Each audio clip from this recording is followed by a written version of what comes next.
Squid Game 2 manque cruellement de développement de personnages. Tout le monde pense évidemment en premier à Thanos, un personnage ô combien caricatural.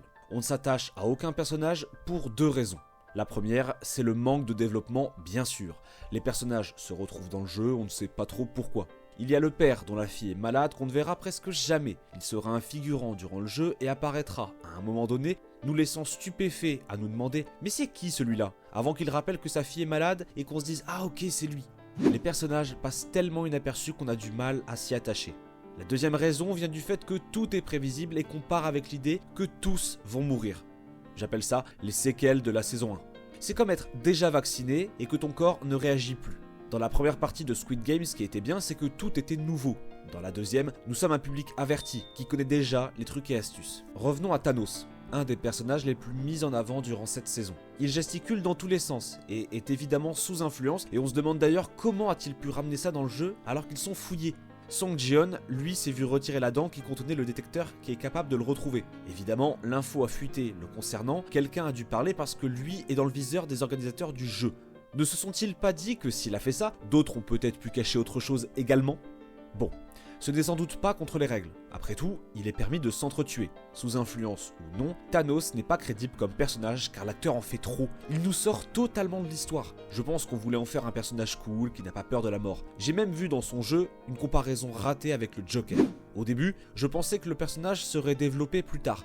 Mais il n'apporte rien et se fait tuer bêtement pour couronner le tout. Le seul personnage auquel on arrive à s'attacher un peu, c'est l'ami de Song Ji-yeon. Que dire sur ce dernier d'ailleurs tant qu'on y est ? Song Ji-yeon est décevant dans cette saison, alors qu'au début on veut nous faire croire qu'il est plus sombre, arborant une nouvelle coupe de cheveux et possédant un nouveau réseau en se prenant pour Jack Bauer. Pourtant, il se laisse prendre à participer encore au jeu du début à la fin, et il faudra seulement attendre la fin pour voir de sa part un sursaut de révolution. C'est dommage. Là où on pensait qu'on allait voir la destruction du jeu de l'intérieur, on a juste un remake de la première saison avec cette fois des nouveaux jeux. Et ils sont d'un ennui. Encore une fois, ce n'est pas tant de la faute de l'œuvre, mais plus que c'est prévisible, parce qu'on s'attend à tout ce qui se passe. Le seul point positif est qu'ils ne sont pas allés au bout du jeu, celui-ci ayant été interrompu.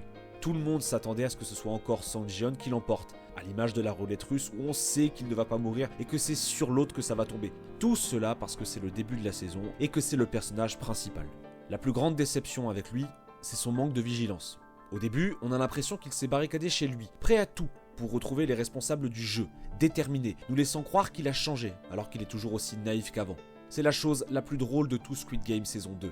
Mais à quel moment tu fais confiance à quelqu'un qui vient te coller autant comme Wang Ino ? L'organisateur du jeu le fait. Il ressemble à Cho Sang-woo qu'il avait trahi dans la saison 1, ainsi que le vieillard qui portait le même numéro d'ailleurs. Mais malgré l'expérience, Song Ji-yeon fait confiance. Beaucoup diront que c'est pour montrer son humanité. Malgré la violence du jeu auquel il a participé une première fois, cela n'a pas cassé son humanité, contrairement à l'organisateur qui a vrillé après avoir gagné la première fois et est devenu un monstre. L'organisateur veut justement qu'il perde son humanité pour montrer que tous les hommes sont semblables et ne s'intéressent qu'à eux et deviennent fous pour de l'argent. C'est un argument valable en effet, mais n'empêche, humain ne veut pas dire tu peux me berner 2 fois de suite.